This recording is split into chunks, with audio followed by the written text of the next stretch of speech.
Hello అందరికీ. చూసారు కదా సాబుదానా కిచిడి. దీని హెల్త్ బెనిఫిట్స్ చెప్తూ నేను ఇంకొక వీడియో చేస్తాను. కానీ సమ్మర్ స్టార్ట్ అయ్యాక కంపల్సరీగా సాబుదానాతోటి ఏదో ఒక ఐటెం చేసుకోండి.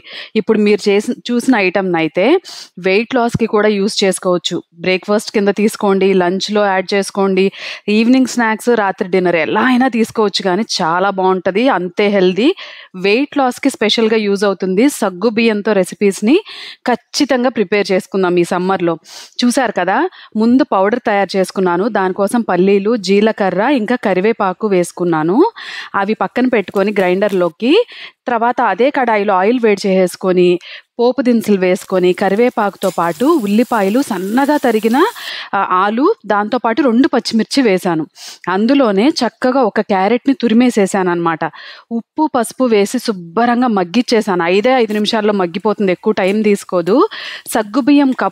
సగ్గుబియ్యంలో నీళ్లు పోసి కొంచెం సేపు ఉంచితే సాఫ్ట్‌గా అయిపోతుంది. ఆ సగ్గు బియ్యాన్ని నేను యాడ్ చేసేసాననమాట.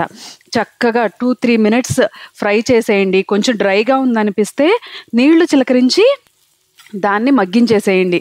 సూపర్‌గా ఉంటుంది. సగ్గుబియ్యం ఒక్కసారి ట్రాన్స్‌లూసెంట్‌గా అయిపోయిన తర్వాత కంప్లీట్ అయిపోయినట్టే కుకింగ్. దింపే ముందు ఆ మసాలా పౌడర్ వేసుకుంటే యమ్మీగా ఉంటుంది. హెల్తీ కూడా. నచ్చితే ప్లీజ్ డూ సబ్స్క్రైబ్.